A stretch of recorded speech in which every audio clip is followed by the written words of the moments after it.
الفاتحة على هذه النية وعلى كل نية صالحة بالغفرة النبي صلى الله عليه وسلم وعلى آله وأزواجه وأهل بيته وذريته وإلى المصنف هذا الكتاب للإمام جلال الدين المحلي السيوطي ولصاحب الحاشية للإمام الصاوي ولكل من يدرس في هذا المسجد المسعى ولكل من استمع هذا الدرس شيء لله لنا ولهم الفاتحة. أعوذ بالله من الشيطان الرجيم. بسم الله الرحمن الرحيم. الحمد لله رب العالمين الرحمن الرحيم مالك يوم الدين إياك نعبد وإياك نستعين اهدنا الصراط المستقيم صراط الذين أنعمت عليهم غير المغضوب عليهم ولا الضالين آمين يا الله يا رب العالمين. بسم الله الرحمن الرحيم. اللهم فقهنا في الدين وعلمنا التأويل. قال الله تعالى في سورة البقرة. Kemarin kita sudah lanjut ayat hudal linnas. Al-Quran adalah petunjuk bagi manusia, wa bayyinatin minal huda wal furqan. Al-Quran juga sebagai penjelas minal huda daripada petunjuk, wal furqani dan pembeda. Kaitannya dengan puasa, faman syahida, maka barang siapa yang menyaksikan minkum sebagian di antara kalian asy-syahra, datangnya bulan, falyasumhu, maka hendaklah ia puasa pada hari-hari tersebut. Kita lanjut ke ayat berikutnya, bukan ayat berikutnya ya, lanjutan ayatnya. Wa man kana maridan, dan barang siapa yang sebelum datang bulan puasa dia menderita sakit. Sakit nanti ada dua hal, ada sakit yang diharapkan sembuhnya dan sakit yang tidak diharapkan sembuhnya. Kalau sakit yang masih ada harapan sembuhnya maka tidak ada fidyah, tapi wajib untuk qadha. Kalau sakit yang tidak ada harapan untuk sembuhnya, maka yang diwajibkan atasnya adalah fidyah tanpa harus atau perlu untuk mengqadha puasa yang ditinggalkannya. Wa man kana maridan, dan barang siapa yang sakit, au ala safarin, atau dia dalam kondisi perjalanan jauh yang lebih dari 83 km, fa'iddatun, dihitung hari-harinya, berapa hari yang ditinggalkan, terus diganti puasanya min ayyamin ukhra, di hari-hari yang lain. Itu semuanya sebagai apa? Yuridullahu, Allah menghendaki bikum, dengan kalian, al-yusra, kemudahan, wala yuridu bikum al-usra, dan Allah tidak menghendaki dengan kalian al-usra, akan kesulitan. Sampai sini saya ingin menambahkan, maka di dalam ilmu qawaid fikih itu ada kaidah, idza dhaqal amru ittasa'a wa idza ittasa'al amru dhaqa. Itu idza dhaqal amru, jika suatu urusan jadi sempit, terdesak, susah, sulit untuk dikerjakan, ittasa'a, maka hukumnya akan meluas, dipermudah. Tapi sebaliknya, wa idza tas'al amru, wa idza tas'al amru, jika urusannya kembali mudah atau luas, dhaqa, dia akan kembali lagi dipersempit. Seperti contoh, ada orang yang terpaksa harus memakan sesuatu yang haram. Itu dia sama dengan dalam kondisi yang sempit, kesulitan. Hukum yang tadinya membuatnya tidak boleh memakan, ittasa'a, diperluas oleh Allah kemudahannya. Maka dia pun boleh untuk memakan sesuatu yang haram, sekedar bisa menjaga keberlangsungan nyawa atau hidupnya. Dan sebaliknya, wa idza tasa'al amru, jika dia sudah menjadi luas kembali, udah kenyang, udah bisa untuk bertahan hidup, survive, maka dhaqa, hukum yang tadinya boleh kembali lagi menjadi haram. Itu kadar. Yang tahu siapa? Diri kita sendiri. Jadi ketika seseorang terpaksa melakukan atau mengambil rukhsah darurah mahzurah, maka ukurannya yang tahu adalah orang itu sendiri. Kalau kita terpaksa makan yang haram seperti contohnya babi misalnya, ya udah kita makan secukupnya saja, jangan sampai terap. Itu mah doyan namanya. Nah, itu mah doyan, beda. Dan dalam kaidah yang lain disebut ad-daruratu tubihul mahzurat. Sesuatu yang sifatnya emergensi, tubihul mahzurat, itu boleh jadi membolehkan sesuatu yang sebelumnya dilarang. Kita banyak melihat contoh-contoh. Yang paling sering kasusnya lil ilaj misalnya, untuk pengobatan. Kaidahnya seorang laki-laki tidak boleh menyentuh orang yang mahram, non mahram, ajnabi maksud saya. Seorang laki-laki tidak boleh menyentuh ajnabi. Tahu ajnabi, Pak? Lawan mahram itu ajnabi. Apa itu mahram? Orang yang haram dinikahi. Orang yang haram dinikahi, bukan muhrim ya, Pak ya. Ini ingat nih bahasanya, karena nggak boleh bukan muhrim. Karena kadang-kadang orang begitu. Ini sebutan orang awam ya, ada cewek, cowok duduk berduaan. Ya, dicolek dari, ngapain kalian duduk berdua-duaan? Kenapa emang bang? Gak boleh, kata Ustaz, di tengah-tengahnya ada setan, rapetin dikit biar setannya hilang. Ya, sama aja bohong kalau kayak gitu. Emang kenapa?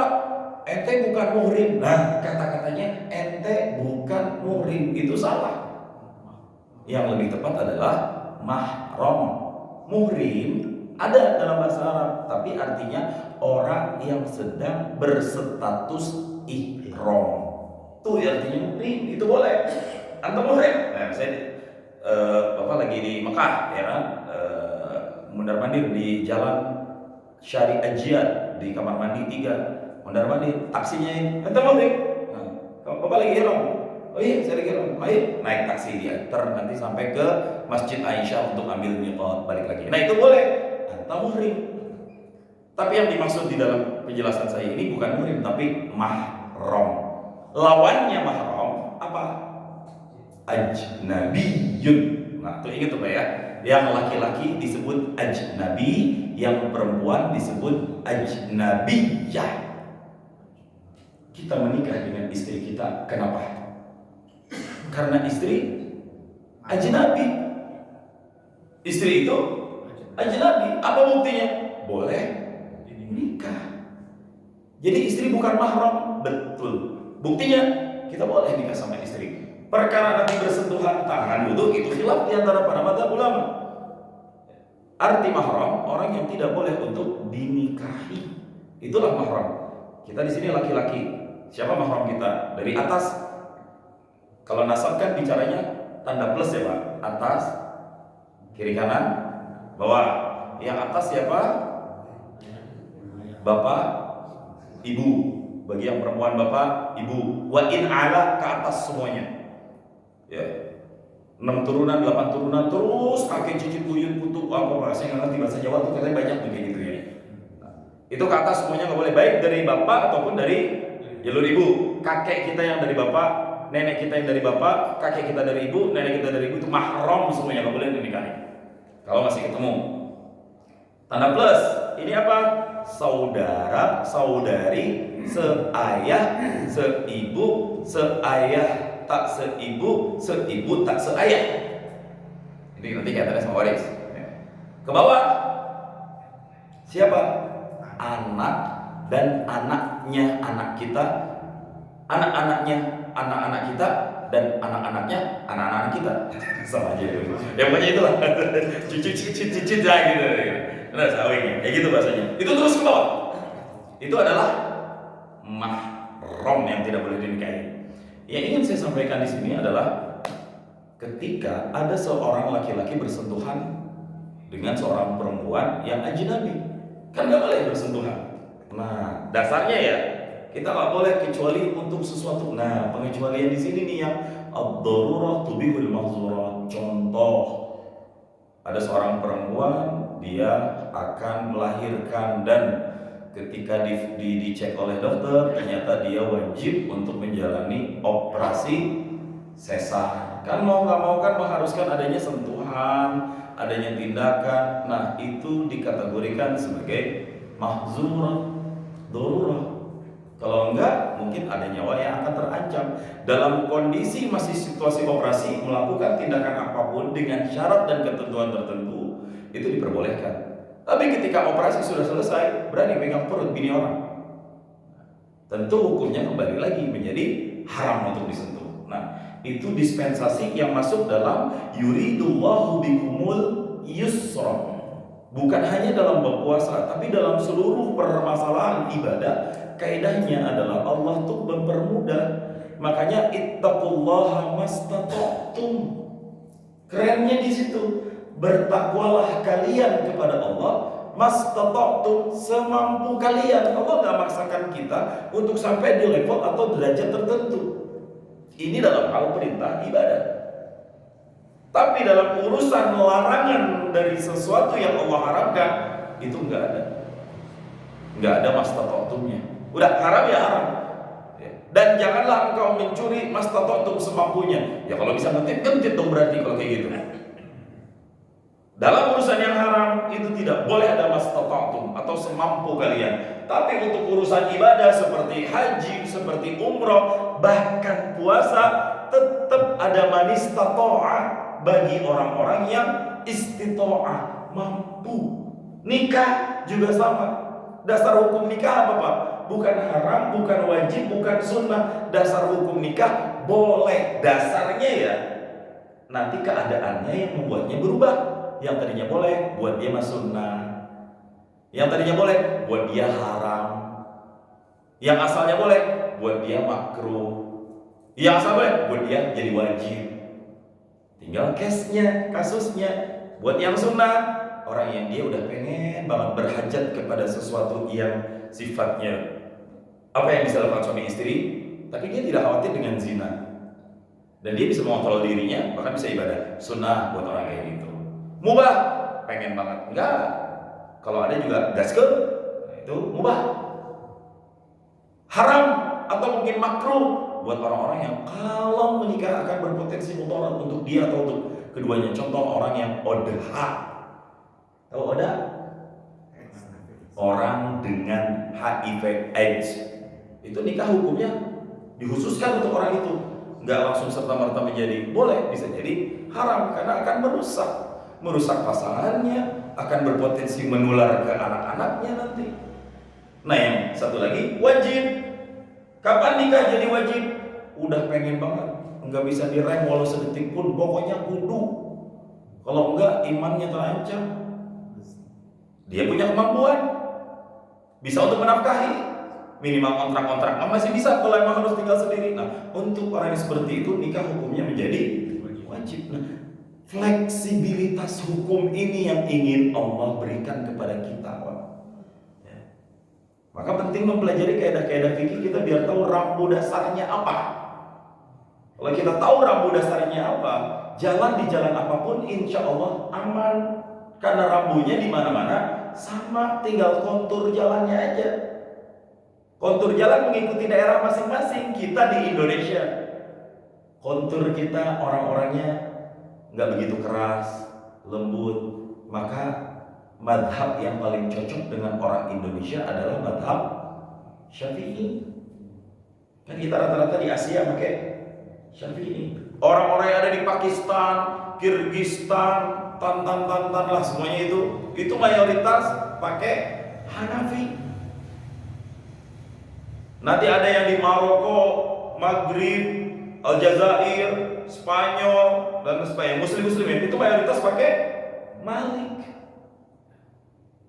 Yang tinggal di Arab Saudi, itu udah pasti dah tuh mayoritas pakai Hambali.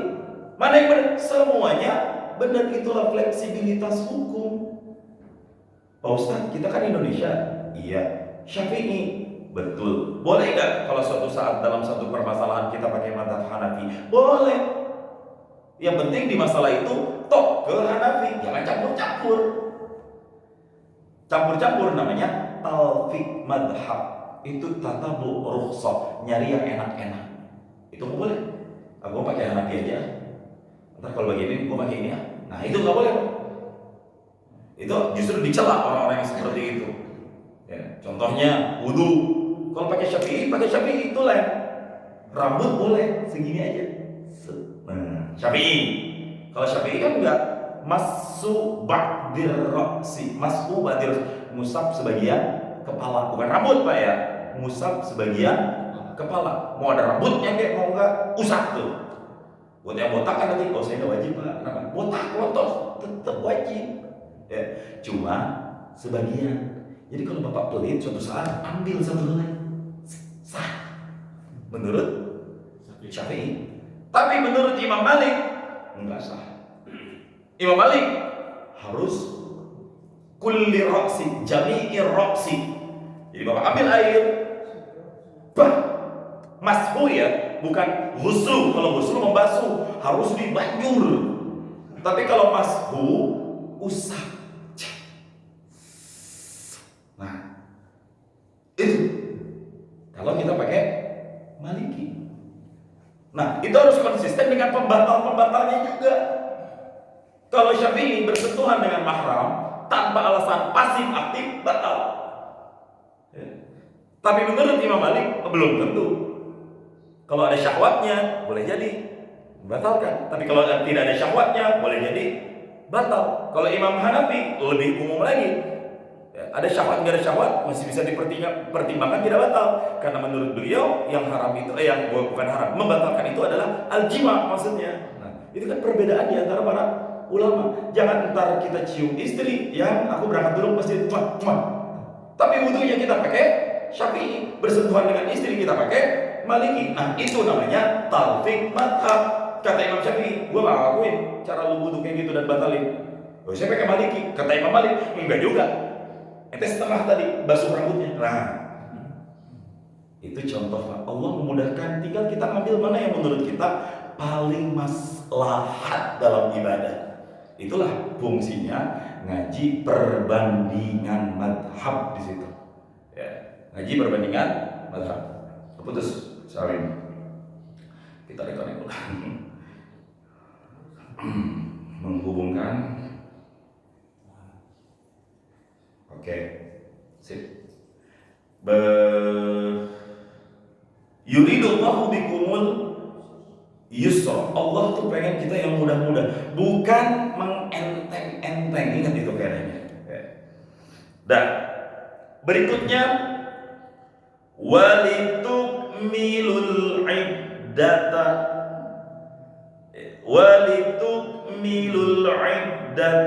wa artinya dan, li artinya lamkai supaya, tukmilu dari kata-kata akmala yukmilu yang artinya menyempurnakan, melanjutkan, al-iddata bilangan-bilangan. Allah memberikan kita kemudahan dengan semua keringanan-keringanan bagi orang yang sakit, bagi orang yang perjalanan. Supaya apa? Walitukmilul iddata, supaya kalian bisa menyempurnakan bilangan. Ai iddata shaumi Ramadan, ini tafsirnya. Artinya bilangan jumlah bulan-bulan puasa Ramadan kita. Ya, biar kita tahu kapan sampai kita puasa, berapa hari kita puasa. Tunaikan itu semua sampai dengan batas akhirnya. Ya, kapan batas akhirnya? Nanti tunggu isbat dari pemerintah lagi. Nah, itu di sini sedikit ilmu falak, dan itu udah saya singgung kemarin tentang metode ru'yah.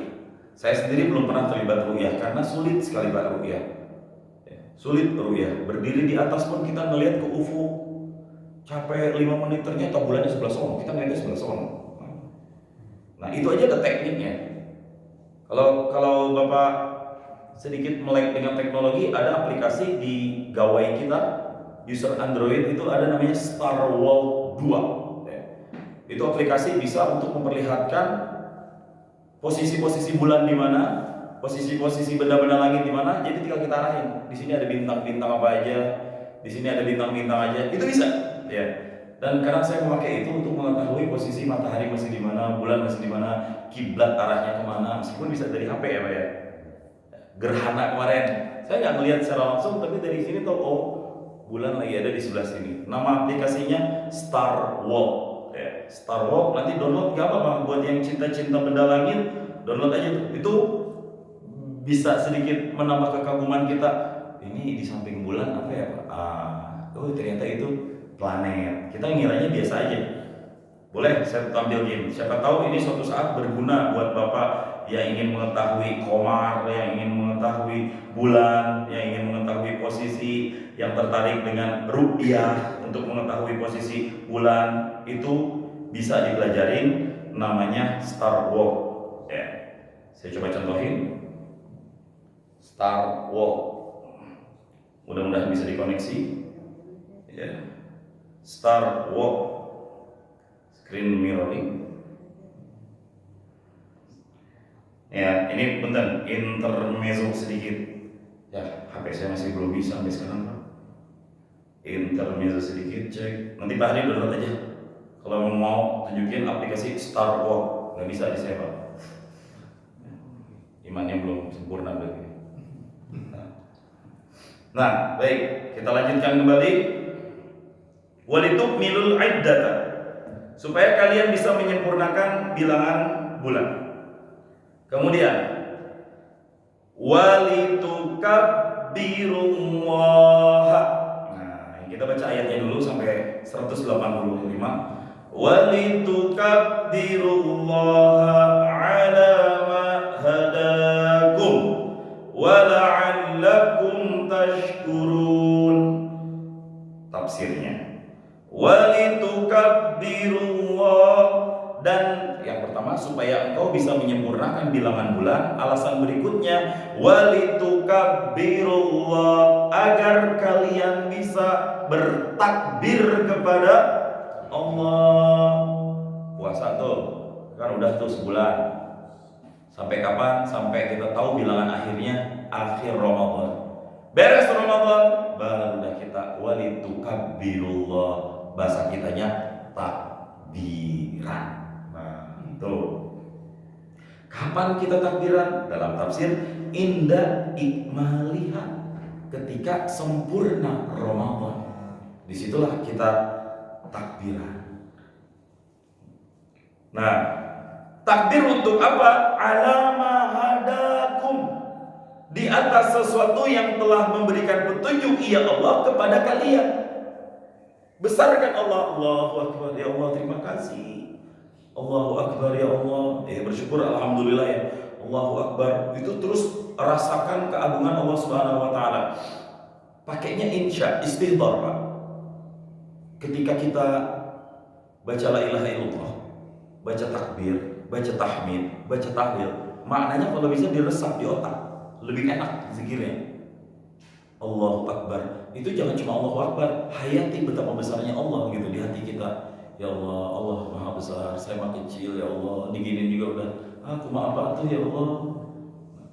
Subhanallah, Maha Suci Allah. Rasakan kesuciannya Allah Subhanahu wa taala, yang ma'nawi ya maksudnya ya. Kita manusia penuh dosa, kita manusia penuh dengan noktah noda dan lain sebagainya. Ketika kita istighfar, aku minta ampun pada Allah, bayangin semua dosa-dosa kita. Ingat dosa besar apa yang paling pernah kita lakukan seumur hidup. Ya, kalau bisa sampai nangis sekali aja, tapi di dalam kamar aja sendirian, jangan dipamer di WhatsApp. Karena ada kadang-kadang orang ngajak nangis berjamaah gitu ya. Mari kita ingat semua dosa-dosa kita, nangis bareng-bareng. Pulang dari masjid, maksiat lagi, gaplek lagi. Di masjid nangis, saya nggak nyinggung siapa-siapapun ya. Insya Allah di sini nggak ada yang main gaplek, insya Allah. Di masjid mana ada yang berani main gaplek? Dan saya belum tentu mengharamkan juga gitu ya, main gaplek. Nah, alama hadakum, apa arti alama hadakum? Arsyadakum, Allah yang telah membimbing kalian. Dengan cara apa? Lima'alimi dinihi, dengan pengetahuan ilmu-ilmu dini, agamanya Allah. Kita bersyukur ya Allah, alhamdulillah, karena saya punya agama, saya bisa untuk menjaga harta saya dengan baik. Ya Allah, alhamdulillah, karena saya punya agama, saya bisa ngedidik anak saya jadi anak-anak yang soleh-soleha. Ya Allah, karena saya punya agama, saya bisa ngebentengin anak saya dari segala sesuatu yang kurang baik. Alhamdulillah ya Allah, karena ada agama, saya bisa terhindar dari perbuatan-perbuatan yang Engkau tidak ridhoi. Itu pentingnya. Ya. Alama hadaku, Allah yang telah memberikan petunjuk, bimbingan, irsyad kepada kalian semuanya. Ya. Wala'allakum tashkurun, dan kita bertakbir kepada Allah, la'allakum, agar kalian semuanya tashkuruna, bisa menjadi orang-orang yang bersyukur. Bersyukur kepada siapa? Dalam tafsir, Allah, bersyukur kepada Allah ala dzalika, di atas semua nikmat-nikmat itu. Nah, tuh. Nah, di dalam tafsir kita baca yang penting-penting untuk dibaca. Walitukabbirullah, paling atas kanan. Walitukabbirullah, dan agar kalian bertakbir kepada Allah. Ayyaumal 'idi, artinya pada hari Aid. Wa huwa yaumu ikmalil 'iddati, hari Aid itu adalah hari di mana kita menyempurnakan bilangan Ramadan kita. Ya. Wa bayyanatis sunnatu kaifiyatat takbir. Adapun tata cara takbirnya nanti dijelaskan di dalam hadis Nabi Sallallahu Alaihi Wasallam. Ya. Takbir beda nada, beda konteks, beda tempat. Sekali lagi, takbir beda nada, beda konteks, beda makna. Maknanya sama maksudnya, beda tempat. Ya, nada aja beda. Udah kita tahu kan. Allahu Akbar, Allahu Akbar. Takbir apa itu? Azan. Allahu Akbar, Allahu Akbar. Koma. Allahu Akbar, Allahu Akbar, Allahu Akbar. Gempa. Ketabrak. Takbir ya, beda nada, beda tempat. Apalagi misalnya Allahu Akbar, marahin anak. Itu takbir kepada Allah. Cuma untuk takbir ini namanya takbir muqayyad. Jadi takbir ada dua, Pak. Ada takbir mutlak, ada takbir muqayyad. Kalau takbir mutlak, ya, itu takbir secara umum boleh. Takbir secara umum itu namanya takbir mutlak. Lafaznya semuanya Allahu Akbar. Termasuk Allahu Akbar. Itu ngapain? Salat. Nama takbirnya apa? Takbiratul ihram. Nah, itu takbir juga. Tapi untuk takbir walitukabbirullah di sini itu udah dijelaskan. Dalam apa? Hadis Nabi, lafaznya persis yang kita baca malam takbiran. Nah, itu bentuk atau sigat takbir. Itu gak ada di Al-Quran. Adanya di mana? Nih, wa bayyanat as-sunnah, dan dijelaskan oleh sunnah kaifiyat takbiri, tentang tata cara takbirannya. Kemudian pada kata-kata wa ala dzalika ay ala taklifi ma'al yusri, dan di sini ada kata-kata ala dzalika tuh ya. Apa maksud kata-kata ala dzalika? Di atas yang demikian, demikian ini demikian apa? Di dalam dijelaskan demikian ay ala taklifi ma'al yusri, di atas pemberian beban beserta adanya sebuah keringanan. Jadi kerennya Allah tuh gitu, ngasih aturan tapi juga ngasih kelonggaran. Nggak saklek Pak ngasih aturan, ada bijaksananya dikit ya. Jangan main tilang-tilang baik, tahan STNK, tahan ini. Lihatlah keadaan, Pak ini nganter orang sakit Pak, hamil, nggak sempet nyari helm, kasih kebijaksanaan di situ. Saya nggak nyinggung siapapun ya, udah. Gak usah diperjelas.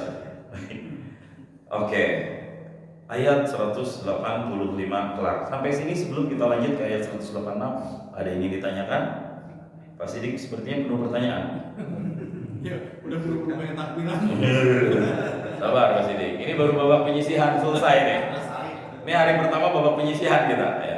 Yang penting tiket kereta udah dipesan duluan kalau mau mudik dari awal ya. Jadi bapak-bapak selamat, ini alhamdulillah nih kita masih bertahan ya. Babak penyisihan udah kelar. Ya. Kita sekarang masuk babak knock out stage, fase gugur nih. Ini udah banyak yang nyerah nih.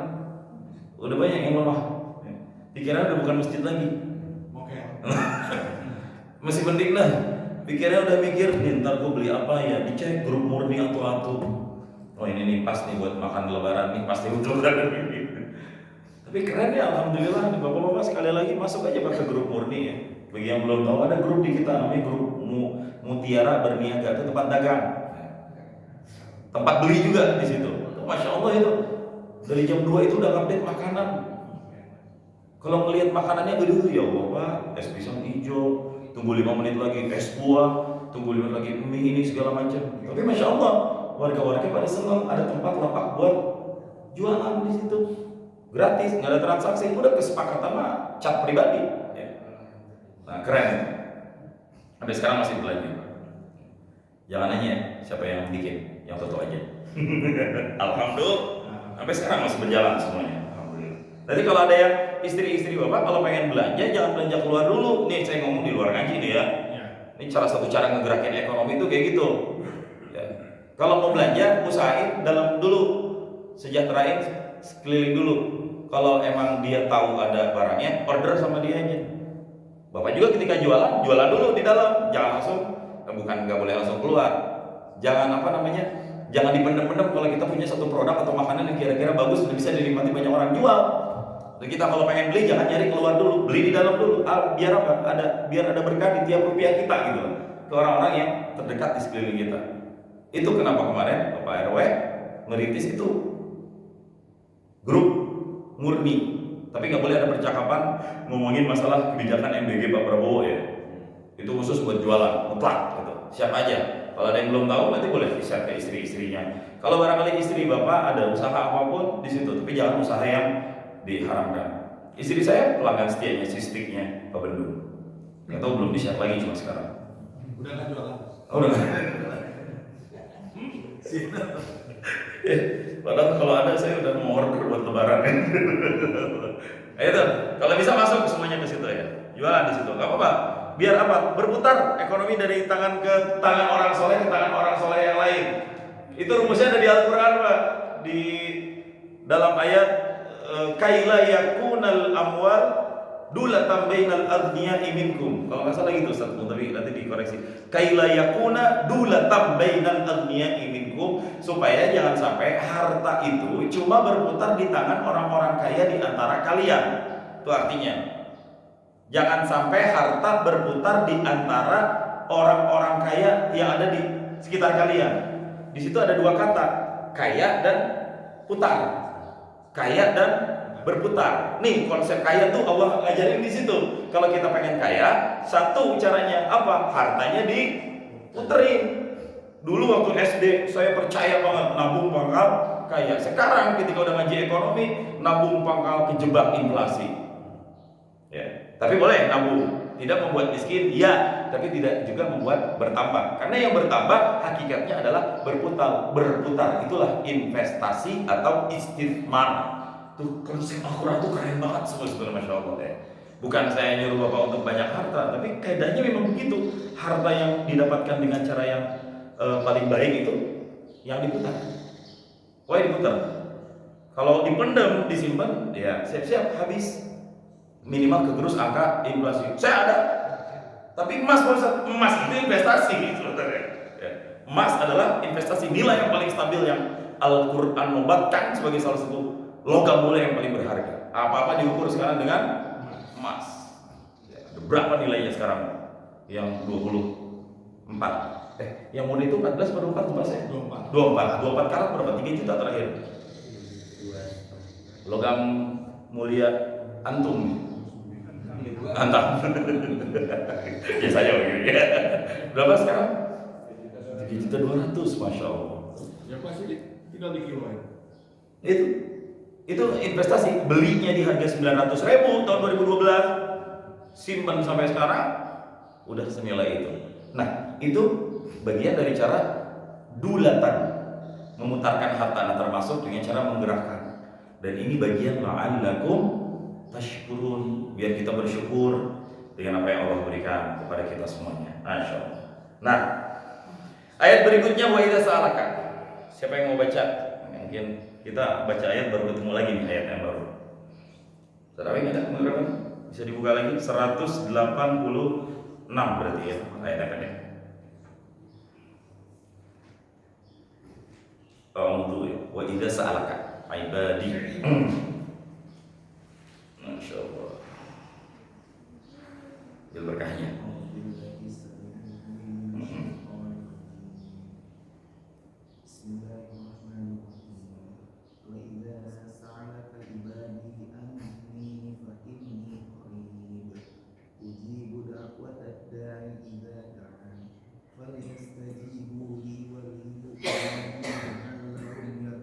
Barakallahu fiik. Masyaallah, subhanallah. Bismillahirrahmanirrahim. Wa idza sa'alaka ibadi anni fa inni qarib. Itu di sini ada tanda shad lam ya. Nanti Ustaz Mudhofi yang insyaallah akan menjelaskan makna shad lam. Itu kemarin beliau udah menjelaskan itu tanda-tanda waqaf, berhenti, stop. Ya, ini rambu nih di zaman Nabi nggak ada nih. Cuma para ulama udah ngasih tanda-tanda. Ini ada shad lam, artinya wasol aula. Kalau kita pengen lanjut itu lebih diutamakan. Tapi berhenti juga boleh. Kalau misalnya kita nggak kuat nafas dan nggak perlu mundur. Nah, jadi kalau salah mohon dikoreksi Ustaz. Wa idza dan apabila, nah ini ketemu ada syarat lagi di sini. Ya. Idza artinya apabila ini ada syarat-syarat harus ada jawab. Ya. Kemarin tuh udah 2 hari kita mengulang adat syarat. Wa idza dan apabila, idza itu artinya apabila, in artinya jika, mirip-mirip. Lau artinya kalau. Itu semua adat syarat. Wa idza dan apabila sa'alaka bertanya kepadamu. Munya ini siapa? Bertanya kepada kamu. Kamunya ini siapa, Pak? Nabi Muhammad. Makanya ada orang-orang yang benci Islam. Mana ayat Al-Quran nama Nabi Muhammad disebutin berapa kali? Masih lebih banyak Musa, masih lebih banyak Isa. Ya ngapain disebutin banyak-banyak? Orang Allah ngomongnya langsung khitabnya ke Nabi Muhammad. Kita aja kalau ngomong sama orang gak nyebut orangnya. Bapak, engkau, kamu, mane, lu. Ya. Saya ngobrol sama Pak Sidik, pasti jarang nyebut Pak Sidik. Seenggaknya Bapak. Bapak gimana? Ente gimana? Kamu gimana? Nah, ini Allah sedang berkhitab dengan Nabi Muhammad sallallahu alaihi wasallam. Jadi nggak perlu disebut dengan Muhammadnya, karena yang udah langsung. Nah, tapi ini kan dalam tanda kutip podcast Allah kepada Nabi yang jadi tujuan pelajaran buat kita. Wa idza sa'alaka, wahai kekasihku Muhammad, jika ada yang bertanya kepadamu. Siapa yang bertanya kepadamu wahai Muhammad? Ibadi, hamba-hambaku. Ibadi, hamba-hambaku. Hamba-hambaku. Jadi dalam bahasa Arab kalau pengen menunjukkan kepunyaan pakai di ujungnya. Masjid artinya masjid. Kalau kita pengen nyebut masjidku, bahasa Arabnya masjidi. Wajhun, wajah, muka. Kalau kita pengen ngomong muka saya, wajhi. Ainun, mata. Kalau kita pengen ngomong mataku, aini. Habibatun, kekasih. Kalau pengen ngomong kekasihku, habibati, perempuan. Habibi mah geuleuh atuh pasti. Habibati, pokoknya yang ada i itu rata-rata untuk menunjukkan diri. Ibadun, hamba, ibadi, hambaku. Kitabun, kitab, kitabku, kitabi. Misbahun, lampu, lampuku, misbahi. Ya. Nah, itu dalam bahasa Arab. Tapi itu hanya boleh disebut untuk nama ya. Nama, bukan kata kerja. Kata kerja nggak bisa.